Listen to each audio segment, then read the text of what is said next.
Assalamualaikum warahmatullahi wabarakatuh. Berjumpa kembali dengan saya Kang Restu. Apa kabar kalian semuanya? Semoga kalian semua selalu dalam keadaan baik, sehat, dan tentunya dimudahkan segala urusannya oleh Tuhan Yang Maha Esa. Amin. Seperti biasa, Kang Restu akan menceritakan sebuah kisah yang berjudul Tumbal Pesugihan Tahu Aci. Dan sebelum masuk ke ceritanya, bagi kalian yang belum subscribe, klik tombol subscribe-nya dan klik lonceng notifikasinya agar kalian tidak ketinggalan cerita terbaru dari channel ini. Oke, langsung saja tanpa berlama-lama lagi. Ini dia ceritanya. Bu, besok Bapak mau jualan di event yang ada di taman kota ya. Nanti tolong disiapin semuanya, ucap Pak Rian suaminya pada Bu Arni sang istrinya. Istrinya pun mengangguk mendengarkan penuturan suaminya. Pak Rian ini adalah seorang penjual tahu aci di beberapa acara event yang digelar di berbagai tempat. Dirinya sudah membuka usaha tersebut sudah lama sekali. Berkat dari usahanya tersebut, dirinya bisa mendapatkan untung yang lumayan, yang meskipun kadang beberapa kali juga masih sepi. Dia berjualan dari satu tempat event ke tempat event yang lain. Yang dia dapatkan kabar tersebut dari salah satu temannya. Namun informasi yang dia dapat tidaklah gratis karena dia harus membayar. Dan malam itu akhirnya Bu Arni menyiapkan beberapa keperluan yang akan dibawa suaminya besok, termasuk menyiapkan tahu aci mentahnya. Dan kebetulan tempat event dagang kali ini ada di taman kotanya, jadi dia bisa pulang segera jika sudah lelah. Namun Pak Rian tidak memperbolehkan istrinya untuk ikut berdagang. Dia disuruh untuk menunggu di rumah saja sambil mengasuh anak satu-satunya yang masih berumur 5 tahun, yaitu Sisil. Bu, tolong buatkan Bapak kopi. Iya Pak, bentar, Ibu buatkan dulu. Akhirnya segera Bu Arni saat itu langsung membuatkan secangkir kopi untuk suaminya di dapur. Namun kala itu, ternyata gulanya habis, jadi adanya kopi saja. Bu Arni pun menghampiri Pak Rian untuk bilang kalau gulanya itu sudah habis. Bu, kok balik lagi? Mana kopinya? Tanya Pak Rian. Itu Pak, gulanya habis. Gimana kalau gak usah pakai gula Pak? Ya udah gak apa-apa. Bu Arni pun kembali ke dapur untuk membuatkan kopi pesanannya suaminya. Beberapa saat kemudian setelah kopinya jadi, ia langsung memberikan kepada Pak Rian. Ini Pak, silahkan kopinya. Makasih ya Bu. Iya Pak, Ibu mau lanjut menyiapkan semuanya dulu. Sementara istrinya menyiapkan beberapa keperluannya, dirinya memilih untuk duduk di depan televisi sambil menyeruput secangkir kopi yang telah dibuatkan istrinya. Sembari dirinya juga melakukan pembukuan dari hasil dagangannya hari itu, tentang biasa modal dan juga untung. Lumayanlah, pendapatannya lebih banyak dari hari kemarin, gumam Pak Rian. Dan tepatnya pukul 9 malam, istrinya sudah menyiapkan keperluan yang besok akan dibawanya. Kemudian dia menghampiri suaminya yang ada di ruang tengah. Setelahnya suaminya memberikan uang pendapatannya hari itu kepada Bu Arni. Bu, ini pendapatan hari ini. Tolong Ibu simpan ya. Nanti sama buat keperluan sehari-hari. Iya Pak, makasih ya. Bu Arni bercerita kepadanya mungkin 3 bulan ke depan anaknya sudah berumur 6 tahun. Jadi mungkin akan didaftarkan ke sekolah dasar. Jadi Bu Arni itu bermaksud untuk meminta uang buat membeli beberapa keperluan yang akan digunakan anaknya nanti saat masuk sekolah dasar. Pak, Sisil kan sebentar lagi 6 tahun, 3 bulan lagi. Iya Bu, terus kenapa? Ya Ibu akan mendaftarkan dia ke sekolah dasar Pak. Ya udah gak apa-apa Bu. Iya Pak, Ibu mau minta uang buat beli beberapa keperluannya nanti.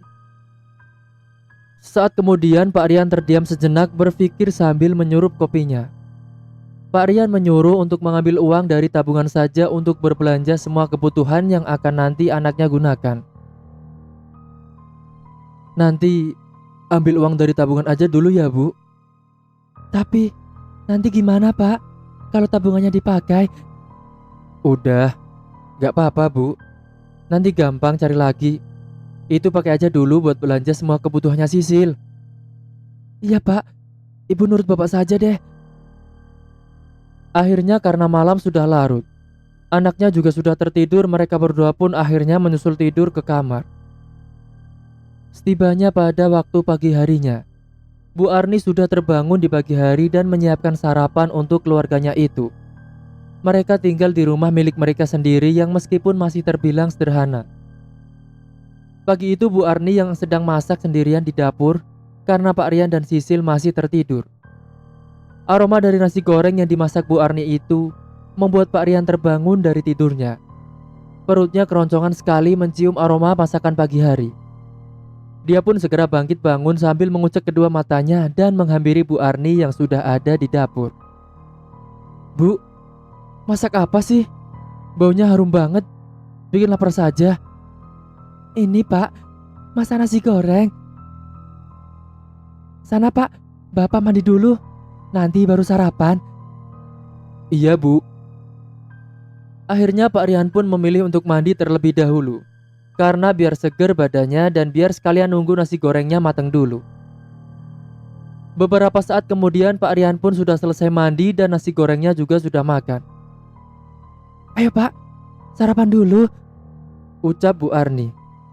Segera saat itu Pak Rian dan Bu Arni bersarapan bersama.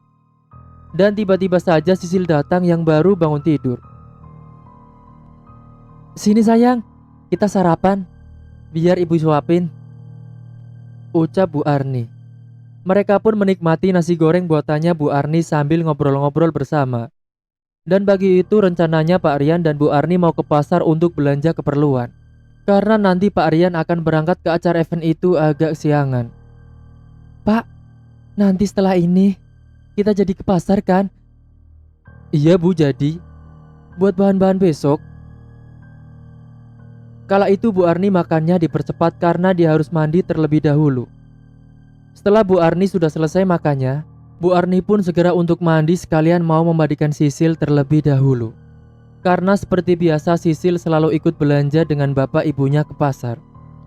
Sembari menunggu Bu Arni yang sedang mandi, dia dudukan terlebih dahulu di depan TV sambil nonton TV. Sisil yang sudah dimandikan duluan, dia langsung menghampiri Pak Rian di ruang tengah. Kamu sudah mandi, Nak? Sudah, Pak. Sisil pun mainan Barbie terlebih dahulu sembari menunggu Bu Arni yang masih dandan. Beberapa saat kemudian Bu Arni pun sudah selesai dandannya, dan mereka segera berangkat bersama menuju ke pasar. Mereka bertiga berboncengan naik motor ke pasar. Perjalanannya cukup jauh menuju ke pasarnya.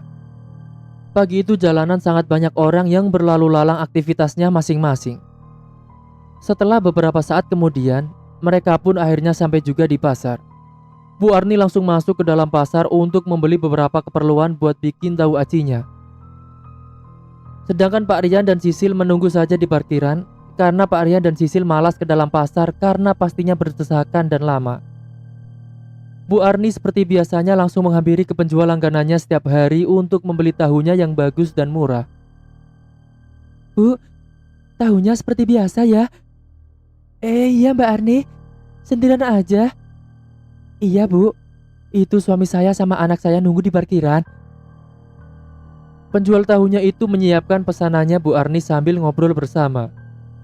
Beberapa saat kemudian setelah Bu Arni sudah selesai belanja, dia pun menghampiri Pak Rian. Sudah Bu? Tanya Pak Rian. Udah Pak, ayo pulang. Segera mereka pun pulang ke rumah karena sebentar lagi Pak Rian harus berangkat berjualan. Sesampainya di rumah, Pak Rian langsung menata semua perlengkapan jualannya yang sudah dibuatkan semalam oleh Bu Arni. Pak Rian akan berangkatnya nanti pukul 10 menjelang siang nanti, karena event tersebut dimulai sejak siang hari sampai malam hari. Setelah dia sudah menata semua perlengkapannya, Pak Rian memilih duduk di depan teras dulu untuk rehat. Tiba-tiba Bu Arni yang dari dapur meletakkan barang belanjaan datang menghampiri Pak Rian. Pak, belum berangkat? Emangnya jam berapa ini Bu? Sudah mau jam 10 Pak. Ya udah, kalau begitu Bapak langsung berangkat sekarang aja ya, Bu. Iya, Pak. Hati-hati. Semoga dagangannya hari ini laris ya, Pak. Iya, Bu. Amin. Pak Rian pun segera berangkat dengan gerobaknya itu menuju ke event yang ada di taman kota. Sesampainya di tempat event itu, bukan hanya Pak Rian saja yang ada di sana, karena ada beberapa penjual yang lain juga mangkal di sana dan berbagai macam jualannya. Saat itu Pak Rian langsung menata semua dagangannya dan juga nyicil menggoreng tahu acinya. Acaranya itu sangat ramai sekali, dan Pak Rian kewalahan karena banyak pembeli yang membeli jualannya. Tak terasa hari sudah malam. Pak Rian pun segera berbenah untuk pulang ke rumah. Sesampainya di rumah dia langsung lanjut tidur karena sudah capek sekali. Sedangkan Bu Arni malam itu sedang sibuk menyiapkan tahu acinya buat Pak Rian jualan besok. Dan singkat waktu, namun suatu hari Pak Rian ini mengalami kesialan. Suatu hari Pak Rian ini didatangi kawannya. Dia menawarkan kerjasama dan meminta Pak Rian untuk membantu dengan uangnya. Tak tanggung-tanggung sampai 50 juta. Dan kawannya yang bernama Erik yang ditemui pas dagang itu menjanjikan dalam waktu 2 bulan Pak Rian akan mendapatkan keuntungan 2 kali lipat. Bahkan Pak Erik ini menyuruh Pak Rian untuk meminjam uang dari bank karena Pak Rian kurang cukup uangnya. Pak Rian sampai menggadaikan sertifikat rumahnya di bank sebagai jaminan. Bahkan Pak Rian lakukan itu tanpa sepengetahuan Bu Arni. Dia berencana untuk membuat surprise Bu Ani nanti jika uangnya sudah cair. Bahkan Pak Erik bilang, Pak Rian cukup terima beres saja katanya. Dan bodohnya Pak Rian dia melakukan transaksi tanpa adanya saksi dari pihaknya. Dan begitu mudahnya karena termakan janji manis Pak Erik. Pak Rian pun memberikan 50 juta itu secara cuma-cuma. Siang itu di acara event lain, Pak Rian didatangi Pak Erik dan mereka pun ngobrol-ngobrol bersama. Yan, saya mau menawarkan kerjasama. Gimana? Mau gak? Kerjasama apa ya Pak? Ya bisnis online gitu. Serius? Nanti keuntungannya besar gak? Jangan tanya soal keuntungan, karena sudah jelas keuntungannya 2 kali lipat dari uang yang kamu berikan nanti. Ah, masa sih Rik? Iya, aku serius Yan. Tapi kamu harus mengeluarkan modal dulu yang gede.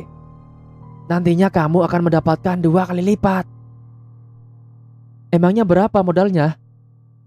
50 juta Yan. Duh, banyak banget Rik. Kalau segitu sih aku gak punya. Tapi aku tertarik sih. Gini aja, mending kamu gadaikan sertifikat rumah, lalu kamu pinjam di bank saja. Nanti juga kan kamu dapat keuntungannya 2 kali lipat. Iya juga ya. Ya udah, nanti aku pikir dulu deh. Tapi gimana? Kira-kira jadi gak? Iya jadi. Ya udah, aku pulang dulu lah, mau ngurus semuanya ya. Setelahnya Pak Erik pun pergi. Katanya mau mengurus bisnis yang ditawarkannya itu. Karena kebetulan siangnya itu sudah ada beberapa tahu acinya yang laku. Dan bahkan tinggal sedikit. Hingga akhirnya Pak Rian memilih untuk pulang saja ke rumah. Beberapa saat kemudian sesampainya di rumah, ternyata Bu Arni tidak ada di rumah, ada di tetangganya. Jadi Pak Rian bisa melakukan aksinya itu untuk mengambil sertifikat rumah. Dan setelah dia menemukan sertifikat rumahnya, Pak Rian pun langsung pergi ke tempat pegadaian untuk menggadaikan sertifikat rumahnya. Setelah Pak Rian pergi, barulah Bu Arni pulang ke rumah, namun dia heran karena melihat gerobaknya Pak Rian sudah ada di rumah. Tapi dia tidak melihat orangnya. Loh, ini gerobak sudah pulang jam segini. Terus bapaknya mana ya? Gumam Bu Arni. Akhirnya pun Bu Arni langsung mencari kesana kemari keberadaannya Pak Rian. Dia mencari sekeliling rumah tapi tidak ada juga. Bu Arni pun mencoba menghubungi Pak Rian tapi ternyata HP-nya itu tidak dibawa. Beberapa jam kemudian setelah Pak Rian pulang dari pegadaian di sore hari, Bu Arni yang sedang berada di depan TV langsung menanyakan Pak Rian yang baru pulang. Pak Rian juga langsung duduk di sampingnya Bu Arni. Pak, Dari mana sih? Itu tadi gerobaknya sudah pulang, tapi bapaknya gak ada. Iya bu, bapak tadi ke rumah teman bapak. Emangnya kenapa pak? Jam segini sudah pulang. Emangnya sudah habis semua pak? Tinggal dikit aja bu. Tapi bapak memang ada urusan sama teman, makanya bapak pulang cepat. Bu Arni pun tidak melanjutkan lagi obrolan itu dan tidak terlalu menghiraukan. Setelahnya Bu Arni pun memilih mandi dulu karena sudah gerah habis beres-beres rumah tadi. Sedangkan Pak Rian dudukan leyeh-leyeh sambil nonton TV. Dan keesokan paginya, Pak Rian ketemuan dengan Pak Erik karena Pak Rian akan memberikan uang 50 jutanya itu dari hasil menggadaikan rumahnya. Ini uangnya 50 juta ya Rik? Coba kamu hitung dulu. Ah, gak usah. Aku percaya kok. Rik, tapi beneran kan? Nanti aku dapat keuntungan 2 kali lipat. Iya, udah kamu tenang saja, gak usah khawatir. Tapi Rik, kok gak ada surat pernyataan perjanjiannya yang ditandatangan gitu? Itu mah gak perlu Yan. Banyak kok yang sudah jadi join dan mereka dapat keuntungannya, ucapnya dengan berbohong. Setelahnya Erik pun beranjak pergi dengan membawa uang yang sudah diberikan oleh Pak Rian. Saat itu Rian mencoba untuk tetap berpikir positif. Malah dia sudah membayangkan jika dirinya itu punya uang banyak untuk kasih surprise Bu Arni. Namun dalam lamunannya, tiba-tiba saja Pak Rian terlonjak saat ada pembeli yang datang. Dan singkat waktu, 2 bulan setelahnya Pak Rian yang menunggu kepastian Pak Erik tidak kunjung dapat kabar. Dan yang membuat Pak Rian resah, semua kontak Pak Erik mendadak tak bisa dihubungi. Pikirannya pun kacau kala itu. Uang modal juga sudah di-all-in-kan untuk Pak Erik. Dia bingung harus bilang apa sama istrinya nanti. Sementara bulan depan, Sisil sudah mulai sekolah dan pasti akan memerlukan biaya yang banyak. Kala itu usai menenangkan diri, Pak Rian akhirnya yakin kalau dirinya itu sudah kena tipu. Pak Rian malam itu duduk sendirian di depan teras rumahnya. Dia memikirkan uang yang sudah diberikan kepada Pak Erik secara percuma-cuma. Kok sampai sekarang Pak Erik gak ada kabar sama sekali ya? Apa jangan-jangan aku ditipu ya? Mana bulan depan Sisil sudah masuk SD. Nanti kalau ditanya sama ibu, jawabnya apa? Malam itu ada banyak yang dipikirkan di dalam benaknya dan membuatnya pusing. Fiksi, ini aku pasti sudah ditipu, gumamnya. Setelahnya Pak Rian yang sudah pusing, dia memilih untuk masuk ke dalam rumah dan tidur saja. Dan singkat cerita, benar saja beberapa minggu setelahnya, tepat di malam hari usai Sisil tertidur, Bu Arni ini menghampiri Pak Rian ke ruang depan yang lagi bingung di depan TV yang menyala.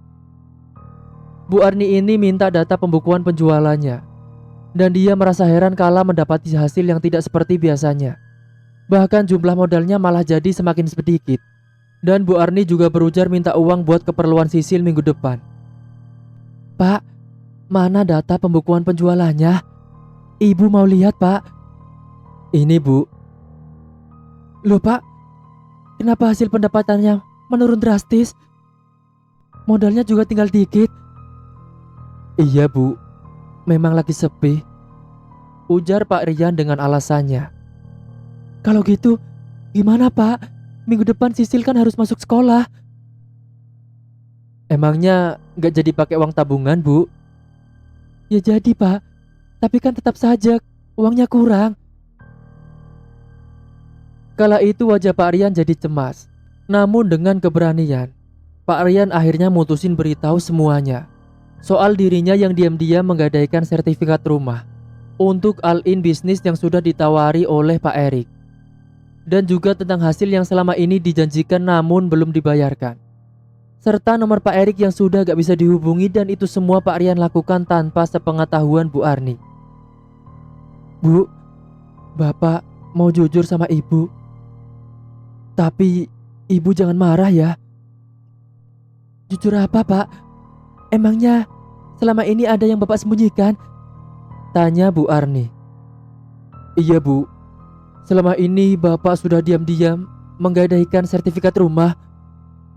Astagfirullahaladzim. Buat apa, Pak? Bapak ditawari bisnis sama Pak Erik, Bu. All-in. Terus Bapak jadinya gadaikan sertifikat itu 50 juta. Lalu Bapak kasihkannya kepada Pak Erik. Tapi sampai sekarang Pak Eriknya itu gak ada kabar. Dihubungi juga susah. Maaf ya, Bu. Bapak melakukan semua ini tanpa sepengetahuannya Ibu. Ya Allah, Pak. Itu Bapak pasti ditipu. Mendengar itu semua, Bu Arni sontak marah sejadi-jadinya dan menyalahkan suaminya. Bapak ini gimana sih? Kenapa tergiur dengan hal seperti itu? Gak mikir ke depannya, Pak. Terus nanti kita harus gadaikan uang pakai apa, Pak? Buat biaya sehari-hari saja kita kurang. Belum lagi ini, Pak. Sisil mulai masuk sekolah. Ibu gak habis pikir sama perbuatan Bapak ini. Ucapnya sambil geleng-geleng kepala karena kecewa sekali. Rumah tangganya yang awalnya ekonominya lancar-lancar saja, kini jadi berantakan gara-gara Pak Rian yang egois memutuskan semuanya sendirian. Bu Arni benar-benar marah dan menyuruh Pak Rian tidur di luar kamar. Dan dia tidak mau tahu, pokoknya Pak Rian harus menyelesaikan semua ini sendiri. Malam ini Bapak tidur di luar. Awas saja ya, Pak. Kalau sampai Bapak bikin Ibu pusing, Bapak selesaikan saja semuanya sendiri. Ibu gak mau tahu. Lalu Bu Arni meninggalkan Pak Rian begitu saja dan mengunci pintu kamarnya. Dia benar-benar tak menduga dan tak menyangka suaminya akan seteledor itu. Pak Rian pun semakin pusing kala melihat respon Bu Arni. Dia benar-benar menyesal atas keteledorannya itu. Akhirnya dirinya memutuskan untuk tidur saja di kursi sofa depan TV-nya. Bahkan dia sampai lupa mematikan TV-nya malam itu. Esok paginya, Bu Arni yang masih kesal sengaja bangun siang. Bu Arni tak lagi mau membantu Pak Rian menyiapkan bahan-bahan dagangannya. Jadi Pak Rian terpaksa harus menyiapkan semuanya sendiri. Karena memang sejak awal dirinya lah yang membuat suasana jadi seperti ini. Bahkan ketika Bu Arni sudah bangun, dia hanya lewat saja saat melihat Pak Rian sedang menyiapkan dagangan sendirian. Dan tepat sebelum keberangkatan Pak Rian, mereka didatangi pihak bank yang menagih Pak Rian untuk menebus kembali sertifikatnya dengan total uang yang dipinjamnya dulu dan bunganya. Atau kalau tidak, rumahnya akan menjadi milik bank. Permisi. Iya, ada apa bapak-bapak? Mari silakan masuk. Saat itu pihak bank pun masuk ke dalam rumah dan memberitahu kepada Bu Arni. Saat itu Pak Rian yang penasaran pun ikut keluar. Kami dari pihak bank, Bu. Kami mau menagih uang untuk menebus kembali sertifikatnya dengan total uang yang dipinjam dan bunganya. Kalau tidak, nanti rumah ini akan menjadi milik bank. Akan kami sita. Kala itu Bu Arni benar-benar minta kelonggaran waktu. Dan akhirnya pihak bank memberikan tempo 2 bulan ke depan, setelahnya mereka pun pergi. Pak, saya mohon kasih kelonggaran waktunya ya, Pak. Kasih kami waktu 2 bulan. Baiklah, Bu. Kalau begitu janji ya, dalam 2 bulan ke depan kalian lunasi. Kalau tidak, ingat, rumah ini jadi jaminannya. Iya, Pak. Baik. Setelah debt collector itu pergi, Bu Arni memarahi Pak Rian secara habis-habisan. Tuh kan, Pak, lihat sendiri, hidup kita jadi gak tenang. Ini semua itu gara-gara Bapak. Sudah dikasih waktu 2 bulan, Bapak harus segera melunasinya, Pak. Iya, Bu, iya. Bapak minta maaf. Ibu gak usah pikirin ini. Biar tanggung jawab Bapak. Iyalah, memang harusnya seperti itu.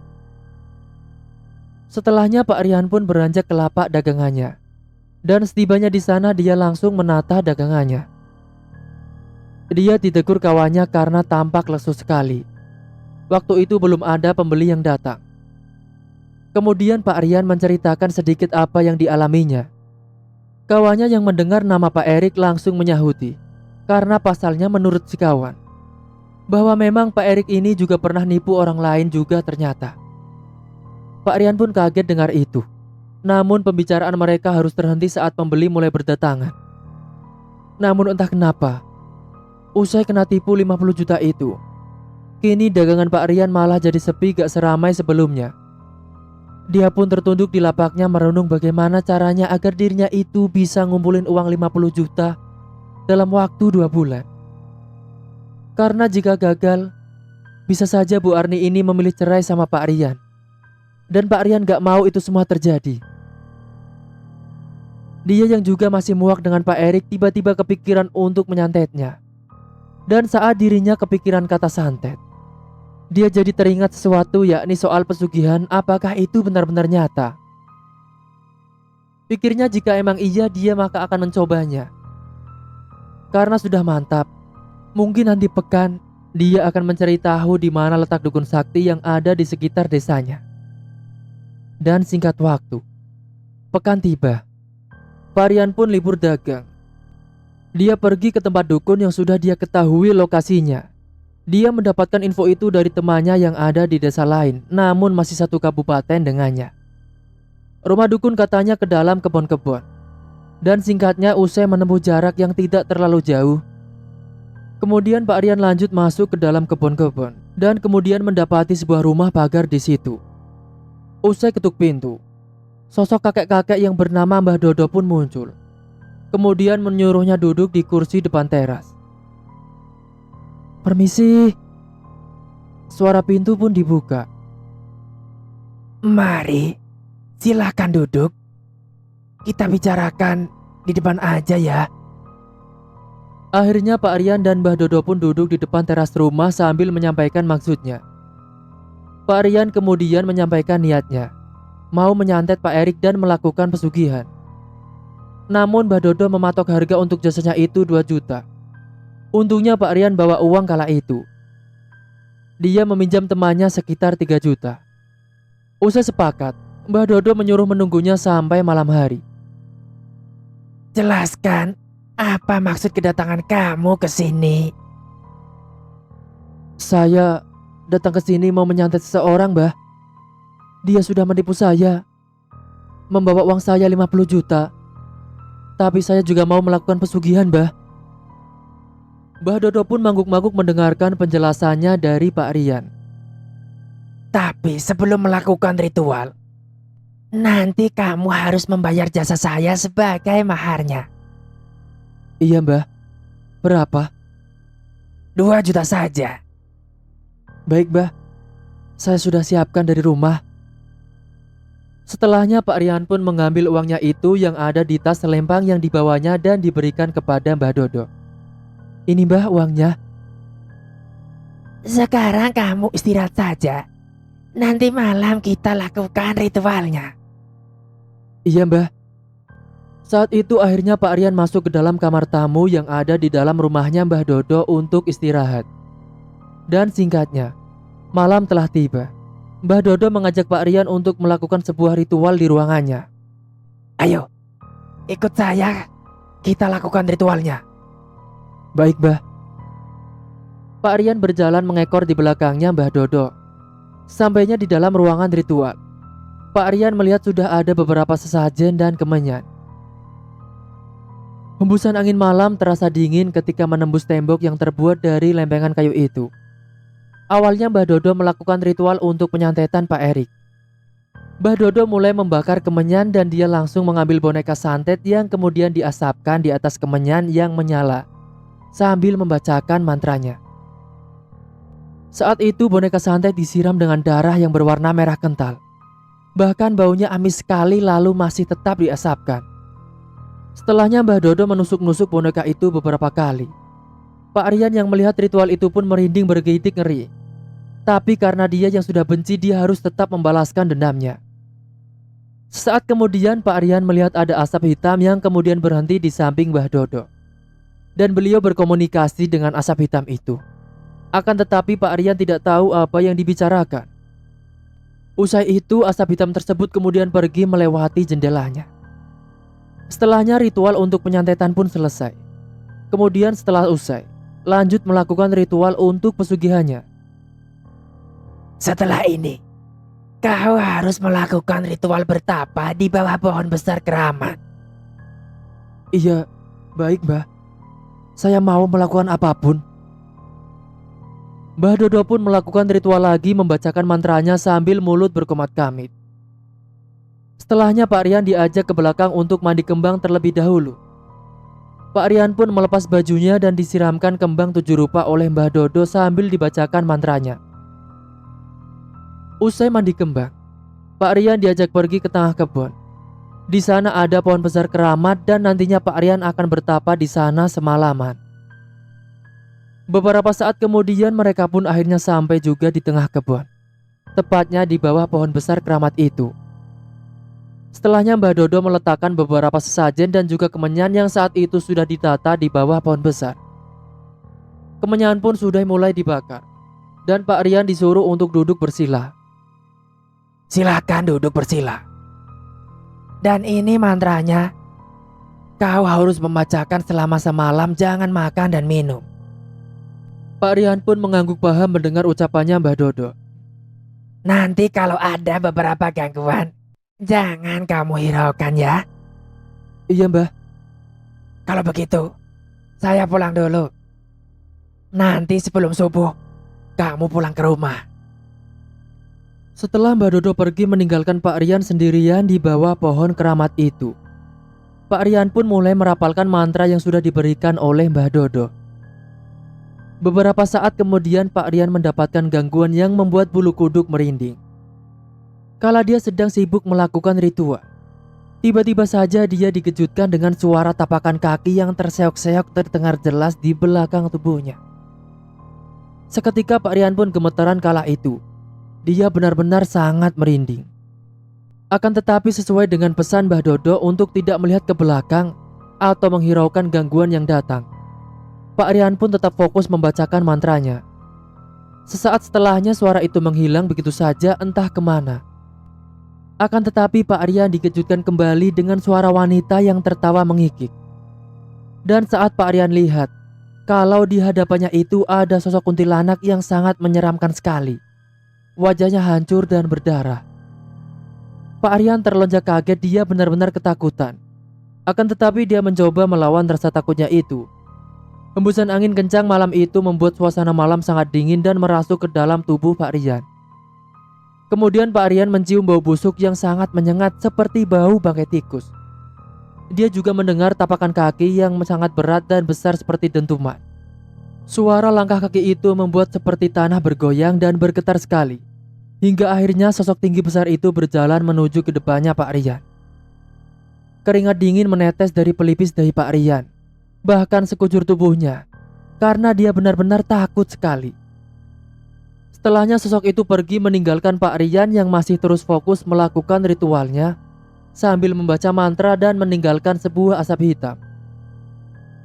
Beberapa jam kemudian, hembusan angin datang begitu kencang sekali seperti angin puting beliung yang hanya berpusat pada pohon besar yang ada di hadapannya Pak Rian. Pak Rian sampai merasa ikut mau terbang karena saking besarnya angin itu. Sesaat kemudian, Pak Rian melihat ada sebuah asap putih tebal dan angin pun sudah mulai reda. Pak Rian melihat ke arah asap putih itu sampai pada akhirnya asap putih itu perlahan-lahan menampakkan wujudnya jadi sosok pocong yang sangat tinggi besar dan sangat mengerikan. Pak Rian pun kaget dan keheranan karena dia baru pertama kalinya melihat sosok pocong yang ukurannya seperti itu. Karena biasanya dia melihat kalau sosok pocong itu standar seperti biasanya. Kemudian sosok itu mengatakan sesuatu kepada Pak Rian dan dia disuruh untuk pulang saja. Ritual kamu sudah kuterima. Sekarang pulang saja. Nanti kau akan dikasih tahu sama Mbah Dodo. Baik, kalau begitu saya pamit pulang dulu. Segera Pak Rian pun bergegas untuk pulang dan dia meninggalkan beberapa sesajen dan kemenyan. Dia melewati jalanan setapak yang sempit dan banyak sekali semak-semak belukarnya. Beberapa saat kemudian Pak Rian pun akhirnya sampai juga di rumahnya Mbah Dodo sebelum subuh. Dan kala itu Mbah Dodo langsung memberikan makan dan minum untuk Pak Rian yang terlihat lesu dan pucat sekali karena tidak makan dan tidak minum, apalagi tenaganya terkuras karena ketakutan. Usai makan dan minum, Mbah Dodo mengajak Pak Rian untuk melakukan ritual lagi. Setelah berbagai ritual dijalani, Mbah Dodo menyerahkan sebuah cincin akik berwarna merah pekat kepada Pak Rian. Mbah Dodo menyuruh Pak Rian untuk memandikan cincin itu dengan kembang 7 rupa setiap malam Jumat dan letakkan di dalam sebuah wadah yang sudah diisi kembang melati. Dan dibukalah pada pagi harinya. Nanti Pak Rian pasti bakalan akan terkejut. Mbah Dodo juga menuturkan kalau misal pas dagang pakai saja cincin itu, dijamin pasti bakalan laris. Bawa batu akik ini. Nanti kamu mandikan cincin itu dengan kembang 7 rupa setiap malam Jumat. Dan letakkan di dalam sebuah wadah yang sudah diisi dengan kembang melati. Baik, Mbah. Setelah itu, nanti kamu buka paginya. Nanti pasti kamu akan terkejut dengan sendirinya. Dan kalau kamu dagang pakai saja cincin itu, dijamin bakalan laris. Iya, Mbah. Saya paham dan mengerti. Dan Mbah Dodo mewanti-wanti agar Pak Rian tidak lalai saat harus memandikan batu itu. Jika tidak, dia akan terima resikonya. Usai paham, Pak Rian pun mengucapkan terima kasih dan kemudian pamit pulang. Ingat, nanti kamu jangan sampai lalai tidak memandikan batu itu. Karena kau sendiri yang akan mendapatkan resikonya. Iya, Mbah. Kalau begitu, saya pamit pulang dulu ya, Mbah. Terima kasih banyak. Pak Rian pun segera pulang ke rumah dengan motornya. Dan singkatnya, semua titah Mbah Dodo telah Pak Rian jalani dan tibalah di Jumat pagi. Setelah tadi malamnya Pak Rian melakukan ritual pertamanya. Diam-diam tanpa sepengetahuan Bu Arni, Pak Rian dibuat terkejut saat mendapati wadah yang tadinya berisi melati. Kini telah berubah menjadi uang yang tidak terhitung jumlahnya. Pak Rian pun dibuat senang dengan itu. Harapannya untuk melunasi 50 juta itu akan segera terwujud. Tak berhenti sampai di situ. Saat dagang pun Pak Rian benar-benar dibuat kewalahan. Pasalnya ramai sekali yang berjibun di lapak stenya itu sebab cincin yang dipakainya. Dagangannya ludes tak tersisa. Dan singkatnya, hanya butuh waktu 3 minggu Pak Rian sudah berhasil mengumpulkan uang 60 jutaan berkat ritualnya itu. Pak Rian pun segera menebus sertifikat rumahnya dan melunasi hutangnya di bank. Dan semenjak itulah, Bu Arni mulai kembali dekat dengan Pak Rian. Namun Bu Arni berucap pada Pak Rian untuk tidak mengulangi keteledorannya itu. Pak Rian pun akhirnya juga bisa memenuhi kebutuhan anaknya yang mulai bersekolah itu. Sementara di tempat lain, tanpa sepengetahuan Pak Rian, tepatnya di lokasi Pak Erik menyembunyikan dirinya, dia mendapatkan teror. Hingga pada akhirnya dia mengalami sebuah kecelakaan saat mengendarai mobil. Dia tewas saat mobilnya oleng dan terlindas truk kontainer. Saat itu Pak Erik yang baru saja pergi entah dari mana, yang mengendarai mobilnya, dia tiba-tiba saja melihat ada sekelebat bayangan putih yang melintas di hadapannya. Dan kemudian bayangan putih itu berubah wujudnya menjadi sosok genderuwo yang sangat menyeramkan sekali. Sosok genderuwo yang tinggi besar dan kedua matanya merah menyala menatap tajam dengan bulu hitam lebat. Sontak Pak Erik yang terkejut melihat sosok itu, akhirnya dia pun banting setir sehingga dia menabrak sebuah pembatas jalan. Mobilnya itu langsung ringsek parah, bahkan tubuhnya Pak Erik langsung hancur.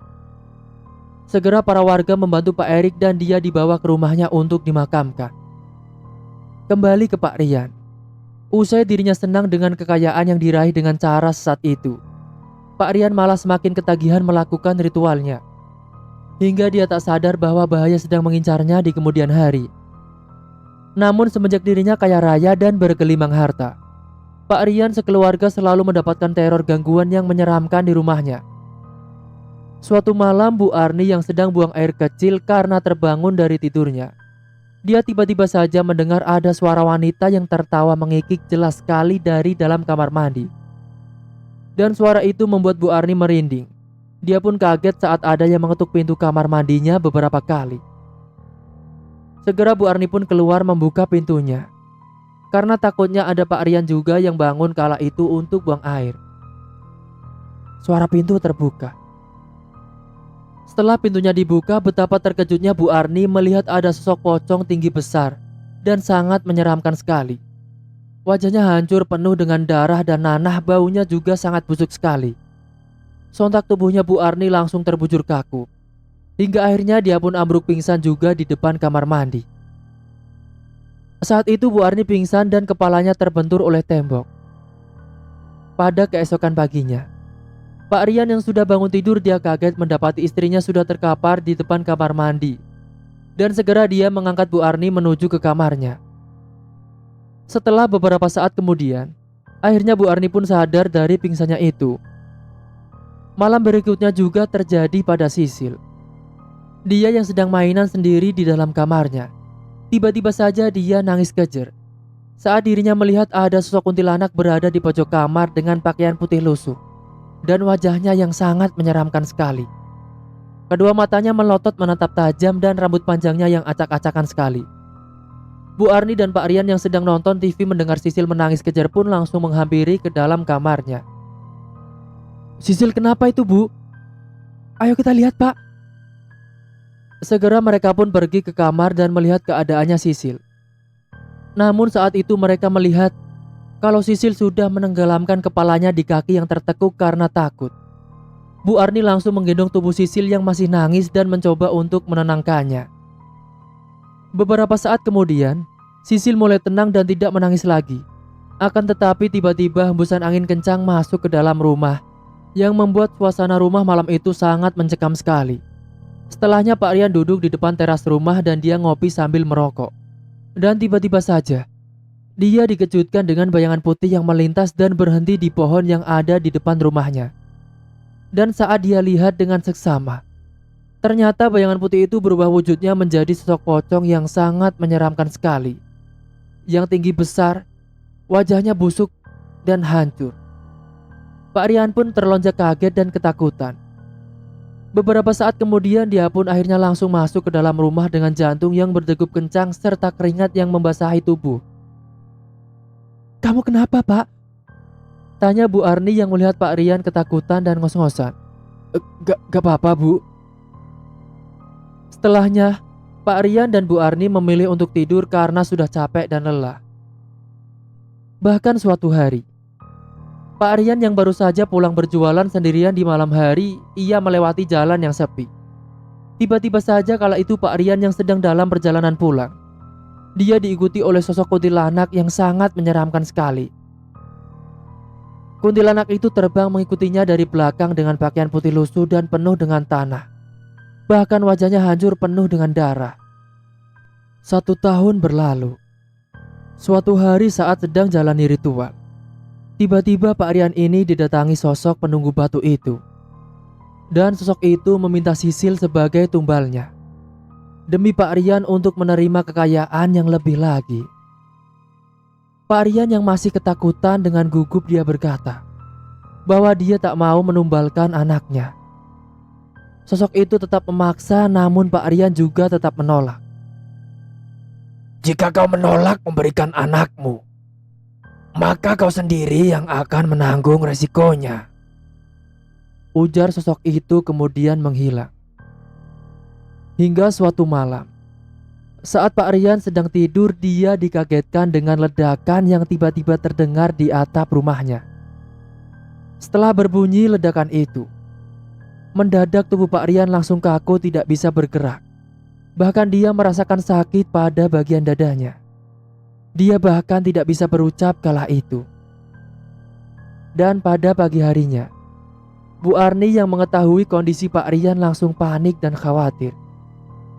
Dia meminta bantuan para warga dan warga mengusulkan untuk mendatangkan mantri ke rumahnya. Namun setelah diperiksa, mantri keheranan karena menurut pemeriksaannya tak ada gejala penyakit apapun. Kemudian salah satu tetangganya yang ada di situ berucap kalau jangan-jangan Pak Rian ini kena guna-guna atau santet, dan menyarankan untuk mendatangkan orang pintar saja atau ustadz. Usai Ustadz Somad didatangkan, beliau merasa ada energi negatif dengan batu yang dikenakannya. Akhirnya dengan doa-doa dibacakan dan air baskom yang sudah disediakan, cincin tersebut kemudian dilepas dari jarinya Pak Rian. Dan ketika cincin itu dimasukkan ke dalam baskom air, Semua terkejut karena tiba-tiba air yang tadinya biasa saja malah jadi panas dan mengeluarkan kepulan asap seperti air mendidih. Dan bersamaan dengan itu, Pak Rian kejang-kejang dan batuk-batuk darah. Hingga naas akhirnya Pak Rian tak berhasil diselamatkan. Dia meninggal dunia dengan kondisi mata melotot. Bu Arni dan Sisil pun menangis melihat hal itu. Kemudian ibu-ibu tetangga berusaha menenangkannya. Setelah kondisi mulai stabil, Ustadz Somad menuturkan bahwa kemungkinan Pak Rian telah menjadi korban atas perjanjian yang dia jalani sendiri. Pak Rian ini dipaparkan telah terikat sebuah pesugihan dan Ustadz Somad mengira sebenarnya Sisillah yang akan ditumbalkan.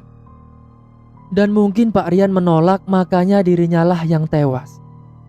Bu Arni terkejut mendengar itu.